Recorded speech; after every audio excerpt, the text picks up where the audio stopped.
how a club is run from a financial perspective. They don't break even, they aren't making profits, all the money from transfers isn't going into the owner's pockets. We are, riding on the back of this. We're taking the money home. What a great day it is.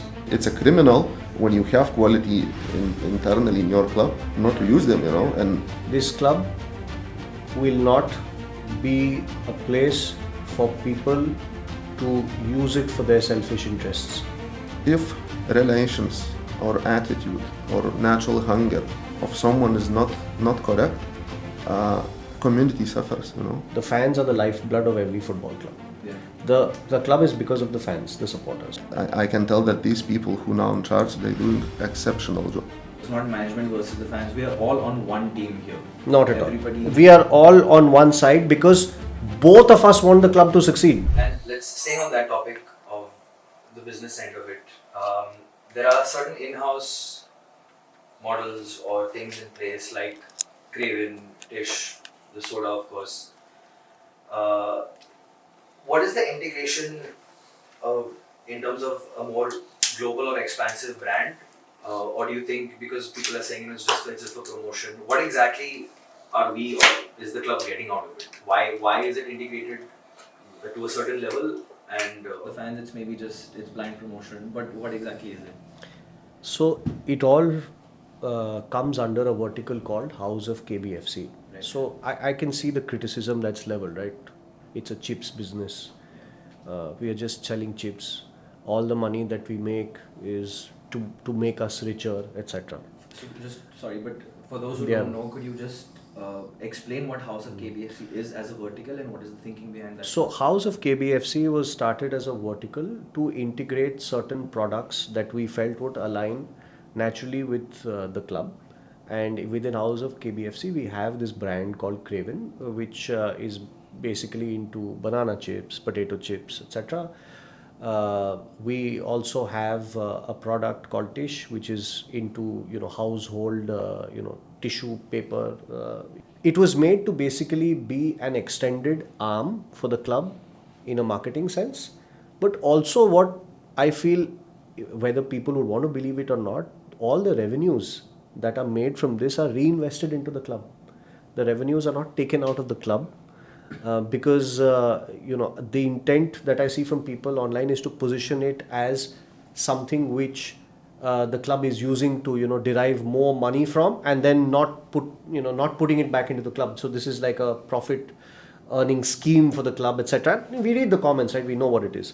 So, but the idea was to give the club, and it's an extended marketing arm for the club also, and also in a way it was meant to derive from this very strong passion people have for the club to see if it could work in certain segments. But every penny that is made from this is reinvested either into the business, obviously to keep it going, and also into the club.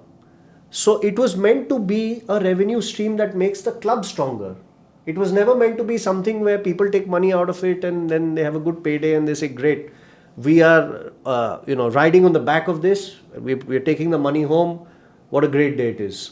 So there will be people who believe it, there will be people who will not believe it, but this is what the actual fact is. This is what the truth is. Obviously I can see sometimes it's very easy to break a low hanging fruit, right? Yeah. So it's a thing that you can take a pot shot at. But I feel it's a very innovative strategy. How many clubs in the Indian ecosystem have thought of something like this? You have to give credit for that. And the intention again was very honest. Every penny that the club makes from this is reinvested back into the club to make the club healthier and stronger. So that is what the truth is. That is what it will be. And people are free to say what they want, but the bottom line is this.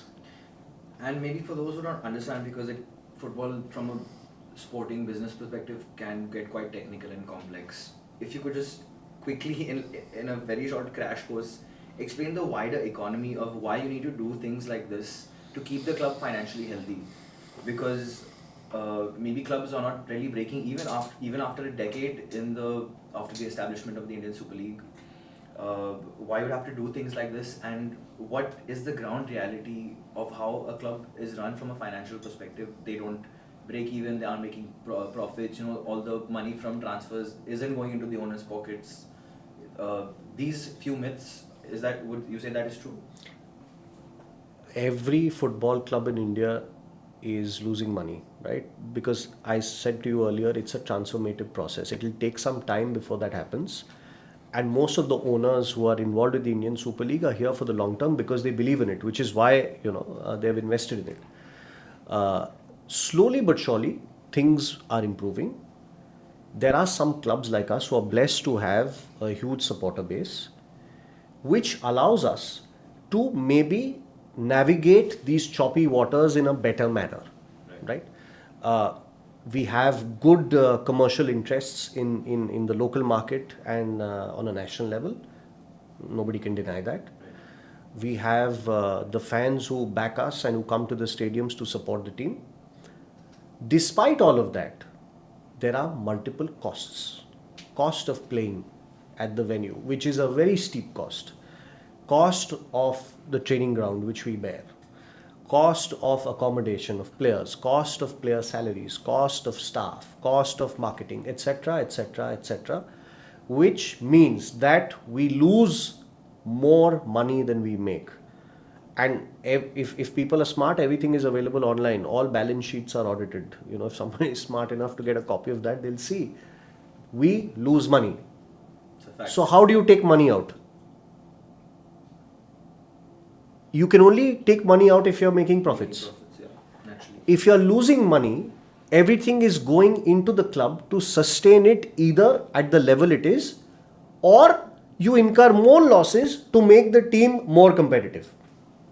If that is something simple enough to understand. Yeah.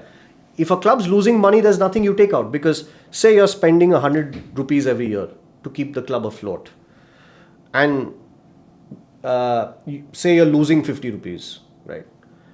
You can only take money out if the club is making, say, a profit of 20 rupees or 30 rupees, right? But we are not. We lose money every year. So either the owners have to put the same money back or increase it based on where we want to be and how we want to compete. So nobody is making any money. Money from ticket sales is it's basically going into sustaining the club at where it is. Yeah. Right? So what we are doing is trying to narrow that gap, firstly, because like he said, and like I said earlier, it's for the long-term health of the club. The club is something which we want to sustain for years and years and years. So our intent is to narrow that gap. Now that gap can be narrowed due to innovative commercial strategies. It can be due to player sales. All of that contributes, right, to make the club sustainable and healthy. And we can only speak for ourselves. I don't speak for any other football club in India and what the other owners want. I'm speaking for what our owners want and what we want to do. So nobody is making any money. People think that if they fill the stadium and if they're buying tickets, all that money goes into our pocket and we walk away after the game thinking, oh, what a great day it was, we made so much money. No, it is again going back to sustaining the club. That money is running the club. The owners put some money, we put some money from whatever we're gaining, and together that's running the club. And still, what we earn is less than what we spend. So there's no money to be taken out of it at all.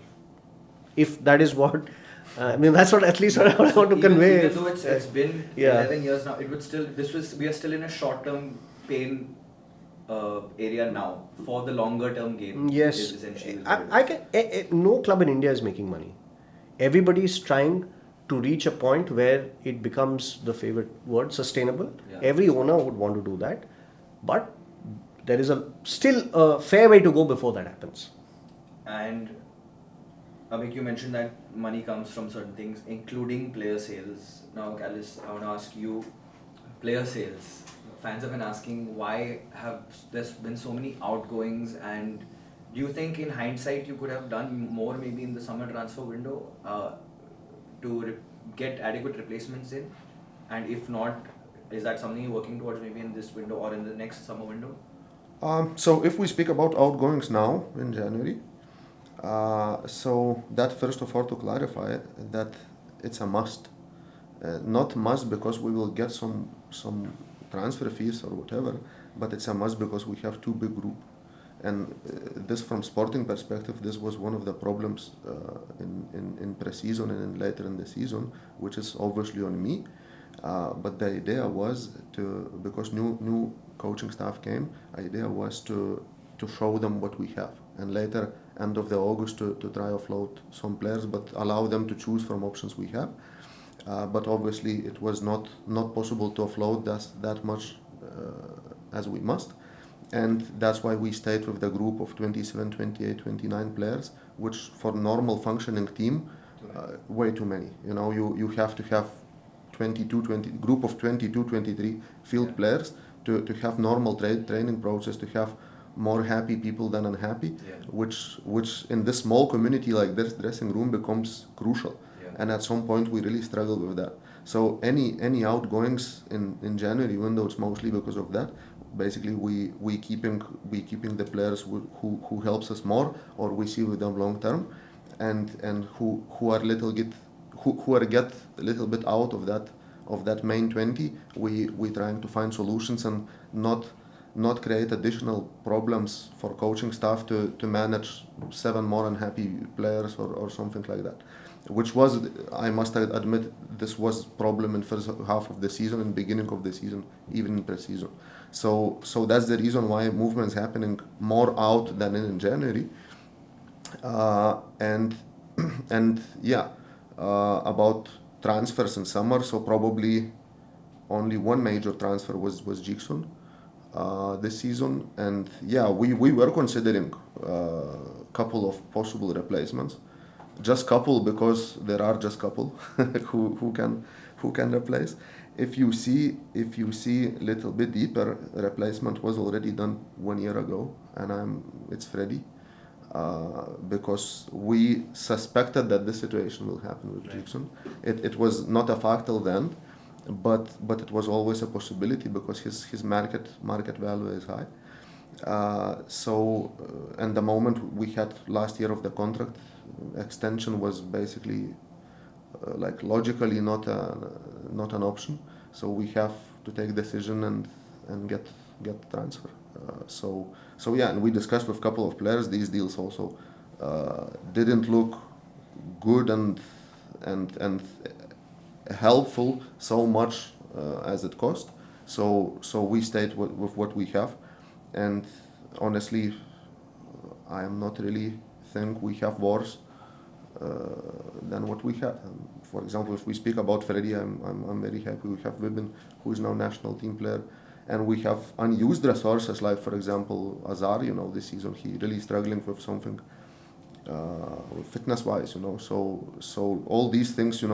I always, from again having a healthy club, healthy dressing room, and healthy team, I always looking from perspective, first of all, to use resources we have, because at the end it's huge waste. Plus, we always need to keep believe in the players who are with us, who are growing with us, that they can be important in first team. So, it's a criminal when you have quality internally in your club not to use them, and to me it's biggest mistake you can make if you have quality and you not use it. You cannot be right in 100% of cases, and some will disappoint you, some you will miss, but still majority you have to use these resources which you create yourself from your own structure, from people who doing unbelievable job in our youth sector. So that's complex answer to this, because it's mostly to be healthy. It's mostly about market possibilities, about quality you can get, because I don't know, of course it's again, many people can have different opinion, but if you go through the clubs of ISL and you count the players who directly, if you sign, who directly come into your starting 11 and make difference, I'm afraid it will be one hand, five fingers to count, maybe a little bit more, and usually that's long-term contracts and stuff like that. So what we say in my country, always your neighbor grass looks greener, So so need to be, because that mistakes which we also did a couple of years ago, signing these some experienced players, like we like to call, and we won them. And then you see what we got. It's definitely it didn't push us forward at all. Because it's not just, I mean, when you talk about close to 30 players, 35 players, even for European clubs who are playing 70, 80 games a season, that's too much. So especially in Indian context when there are fewer games, and especially would you say that position where Jackson and Freddie play, the defensive midfielder position, is a rare commodity to find a very high profile six. I think that's just common in the global footballing narrative. Yes, and always you have still minds about foreign player there because it's one of the key positions. But a couple of years we were trusting our players there. So I mean, again, you cannot have basically in this formation 2 midfielders playing. You cannot have 7 of them and all will be happy, So and that becoming the different problem and headache for coaches as well. And another headache is, despite having so many players, there have still been so many injury issues that the 27-28 players have not been able to cover for. So why have there been so many injury issues? Fitness, is there? Can you narrow it down to any one thing? And even when it does happen, why are the extra players not able to cover? Injuries topic, I think, mainly coming from last year, where it was really not normal amount of injuries. Basically, it killed our season. Yeah. Because Luna, Pepra, who else? Jackson, Iban. I mean, I'm forgetting many others. On long-term injuries, surgeries. Demantakos was always with some kind of muscle issues. Lashkovic as well. So we basically we could not show our potential we had last season because of injuries. And there are many different reasons. Sachin last season also he was very good in first half of the season, but later got shoulder injury. So it was different reason of all of that. I saw also some opinions. I heard some opinions about medical team and stuff. I can ensure that the trust of our medical team is absolutely 100%. It's so professional people. The medical team we have, I would be confident to have anywhere in India, in Europe, wherever they have this competence for that easily. So it's some was just contact, some was shoulders and things like that. Don't forget that players also they have to be professional. What they do in free time, how they sleep, how they eat. In nowadays, very popular to think a lot about some innovations, how you treat your players, but at the end, what is most important, how you eat and how you sleep. So basic things, it's always important. So it was combined reason last season, and we saw maybe a couple of cases where something in actions of our staff could be done better, but it was really not a major factor, and I don't see this as a real problem if we speak about the staff decisions. And this season, what we had this season, some we had, but not that. I think on average, this season we are on average what usually clubs are. So yeah, mostly I think this impression coming from last season, which basically got killed by this amount of injury. And it's not just bringing players from outside, whether from other clubs or from abroad, but also about promoting internally. And I think Kerala Blast is one of the few clubs that can boast having such a strong academy and players coming through the first team. In terms of Azaraiman, Sachin, Vipin, it's players who are from the state. So they can say that, they're one of our own. We can say that.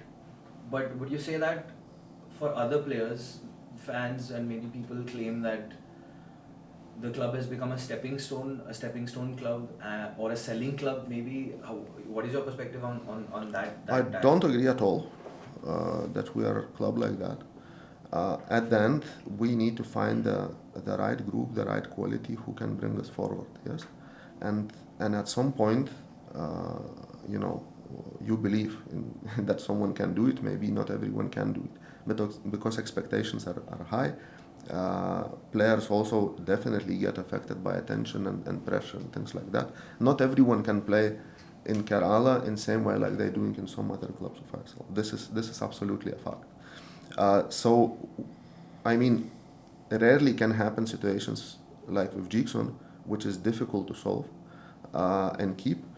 But mostly we prevent this with long-term contracts and trying to protect future of the players, which we believe can do can do can win for us. You know, who can make the difference actually, like we just did with Vibin Koro. These guys to me, I mean, Vibin already national team player. Koro, it's question of time. It has been fantastic. Yes. Even So at such a young age. so for example, but this actually example, which easily can be a criminal, if you think, okay, it's just a young guy, let's play someone else, you know. But this guy very soon will be among the best in his position, you know. So if he Koro, you know, Or yeah, he don't is, I mean, at least don't listen me, Koro, you know. no, but at least at the time of recording this podcast, I think Yeah. he's second in the assist table in the whole Yes, league this but season. you have to do this every year, and Yeah. that's what I mean about consistency of some players in ISL. On one hand, you can count players who are consistent 3 or 4 seasons in a row. So that's the key, because you know, one season wonders when someone does something good. It happens because of circumstances, how they feel in the club, what the situation around, how team functioning. You always well functioning team as a team always can hide someone. So consistency is key, and that's we basically looking players.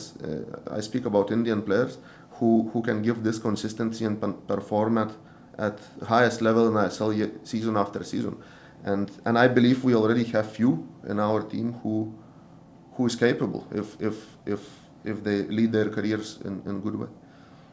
And there's a concern about signing players. Of course, you talked about offloading and maybe building a stronger foundation in the January window. But there's a concern about signing players without a coach in place at the moment. What is your approach? Are you happy with the current scenario? Is there any movement there? Are you looking to maybe not sign because there's not a coach in place? But why no coach yet? Why no coach yet? Yeah. First of all, to comment on this, we have coach Yeah, no head coach Who- or replacement for the. who doing unbelievable and exceptional job.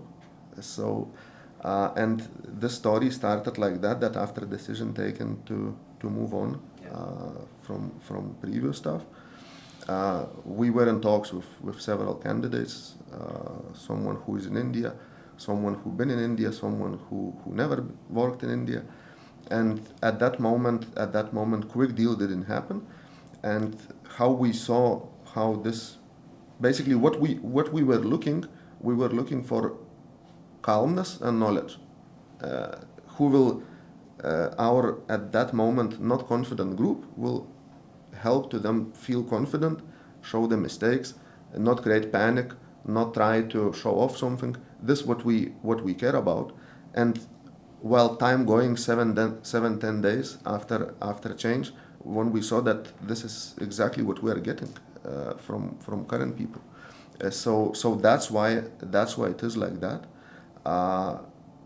For a while, it surely will stay like that, and we observe how it is going, and but same time I can calm down everyone who's worried, that I can tell that these people who now in charge, they're doing exceptional job, not good job, not normal job, not filling the gap, they're doing exceptional job, and they already accepted by the group as a coaches, and there are no feeling in the group, look, we alone, we don't have coach or something like that.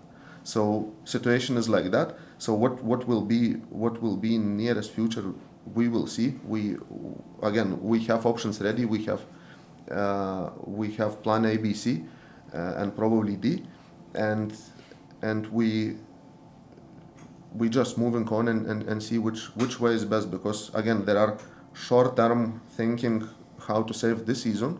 This is one. There are long term thinking what will be in future. So we need to measure things well to make the best decision. That's how I think.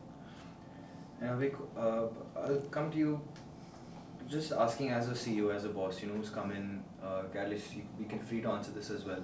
But when there's such high fan expectations and decisions you've made so far, and decisions that you are going to make over the next 3 to 5 years, a medium to long term plan, what is one non-negotiable that you need to include in that 5-year plan?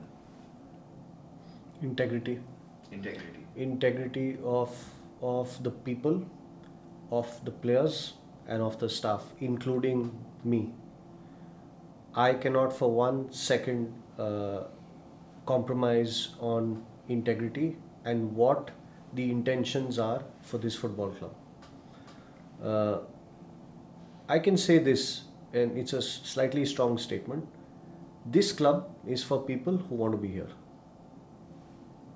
This club will not be a place for people to use it for their selfish interests. The club is above us all. We are here for the club.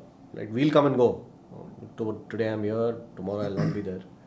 But the club will be there, and the fans will be there, the supporters will be there. So, in order to derive the best possible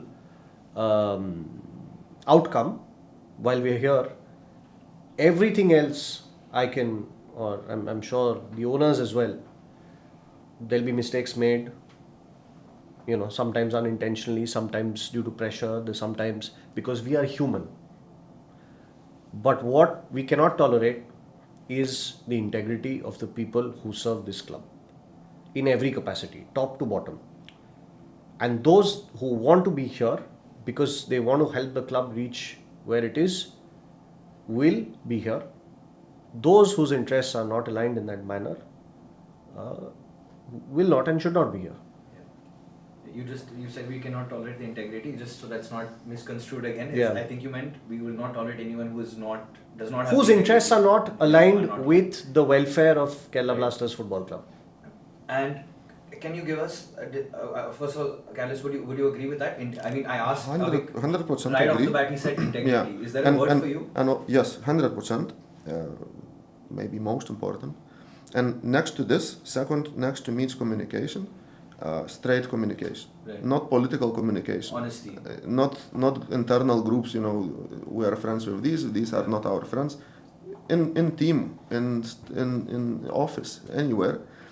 So this communication, I want to be as straight as possible, and it's usually always possible without insulting no one, to say the objective facts. So this I think we improved a lot, but there's still room to improve, and this to me it's like supporting element for integrity, what Abhik just told. And again, a question to direct to both of you is, can you maybe tell me a tough decision that you've had to make recently, which the fans may not agree with, but you feel is in the club's long-term interest? I think he can go first actually because there's the tough sporting decision? side. Anything that you think has been a tough decision that you feel is probably against the fans, or something that they have gone against, but you feel is in the club's best interest? I mean, I don't rate decisions in tough and easy. I rate decisions in right and wrong. Right and wrong. So I would answer like that. That's a great way to look at it. Yes. So I would answer like that, and usually time show it was right or wrong. So that's the best way to look at it. And as time goes on, I think both of you would say that if a decision ends up being perceived as wrong, you're happy to admit that you were wrong. Yes. And that In my yearly report, I always admitting what decisions I did wrong, and which is right. It's easier to see. Abhik, you would agree with that, of Yeah, course. I feel the thing you mentioned, right? Of course, the thing in focus right now is the fans feel, we're not answering them, etc. But let me tell you this very honestly, right? The fans are the lifeblood of every football club. Yeah. The club is because of the fans, the supporters, right? We are all here to make them proud, to give them things to be proud about, because a club cannot sustain itself without the fans. That's why you show up So- every day. What I would like to, this is very honest and from the heart, for people to understand is, number one, if they feel that somehow we are not hearing them, etc., it's the complete opposite. We take in everything. But what we are trying to do is take in information, but be true to what we feel is best for the club. Right. If what they feel and what we feel are the same things, we will act. But sometimes some decisions may not be favorite decisions or popular decisions. But we as administrators should be honest enough to back our instincts, right? Otherwise, then we shouldn't be here. So, and to the second fact that for the fans to feel that our aspirations are not lofty, our aspirations are of the highest order. And I was discussing this with Karolis the other day, with the owners the other day. Our aspirations are to win the league. Our aspirations are to go to Asia. Our aspirations are to compete every year. But like I said, and like he said, every time, it will not be so easily possible for us to fulfill it. There'll be mistakes, there'll be slip-ups, but never for one moment will the attempt not be made. Whatever has happened, whatever has gone on, the intent was always to make Kerala Blasters compete and be a club that is widely regarded as a club that sets standards both on and off the pitch. So never ever will there be a dip in standards at the club. Never ever have the owners ever said, we don't want to win, we just want to compete. They are the most competitive people. And I feel they are somewhere, I feel very unfairly targeted because I know what, they are custodians of this football club. I know, and I'm not saying this out of, vested interest. I'm saying this out of what I've perceived and seen. They feel and bleed for this club. They want this club to be at the top. Whatever they do, and we've had meetings with them recently, never ever have they made us feel anything else. And we've come back with renewed confidence to put back into the club. And it is difficult, and I know it's difficult for them also, because nobody would want fans to be unhappy, right? But they have not wavered from their intent, whatever people might say, whether it is Business FC and Chips FC and whatever it is. That is not what the intent is. The intent is always to make the club compete, to make the club be a place where people want to come and support, and for it to be the best sporting club in India. That has always been their interest. Obstacles have come in the way. Some have not helped us achieve targets, but the intent is very, very solid. And sometimes it's not easy to see from outside where real problems are, because, for example, football team is like community, small community of 20 few people, 30 actually, of coaching staff, like 35 people. And if relations or attitude or natural hunger of someone is not correct, community suffers, and sometimes it looks, some decisions may be weird decisions, to let someone go or something like that. But for that community to be better, it's a must. And well functioning team, it's always stronger than individuals. So sometimes these situations, it's difficult to notice, and especially to explain and understand from outside when people don't see all team dynamics or office dynamics or whatever. So these things also playing big role, because at the end difference between clubs are so small, and these invisible things sometimes mean much more than something obvious. So I mean, it's our job to control this and to make this healthy and a good environment. So I think to bring it down, it will just be that maybe the most popular decision is not necessarily the right one. Right? Absolutely. But on the flip side, have there been any lessons that you have learned from the fans, from their criticism, which has maybe changed your approach to managing or running the club? There is always scope to do well, and I would say criticism has to be taken objectively and never personally. You need to evaluate it to understand, and to maybe take it from a point that there's nothing personal. It's about them wanting the club to succeed. Nobody who's criticizing us wants us to do badly. Right? All the supporters of this club want us to win, and want us to win every game, and want us to win the league. So the criticism stems from that. What we have to extract from that, of course, is what is possible to do, in the short term, in the long term, what is in the best interest of the club to do, and then balance that against what we apply, and the outcome of it, what we desire basically has to be something that supports the sporting aspirations and the off the pitch aspirations of the club. So criticism is never a problem. We don't ever have a problem with criticism. And it's never to blame the fans for criticizing. We've never said don't criticize. It's how we are reacting to it is how every club works. Yeah. If we are very swayed by it, sometimes we will not think logically. If we disregard it, sometimes we will not take sentiment into factor. It's a very thin line. It's a very thin line between getting the balance right, and we are here to do that. That's our job, to do that. So you mean to say that this is not a blame game at all. It's not management versus the fans. We are all on one team here. Not at all. We are all on one side because both of us want the club to succeed. Yeah. It's not that we don't want to and they want to, or they don't want to and we want to. Both of us want the club to succeed. It is about how much we can take in from it. Some things, and criticism is valid sometimes. You have to listen to it, you have to correct things, but you can't get swayed by it completely. You cannot immediately react to it, because then it would mean we are not applying logic. Karolis, is there anything that you would say you learned a lesson, or do you have a very... Not maybe a lesson, but in a way it's good that fans are acting that, look, it's not okay to be 10th or 9th position or something like that. That's good, because I agree with this. It's not okay. It cannot be like that. So that's... I absolutely have nothing against that expectations are higher. It's supposed to be higher. Also, we are better than this.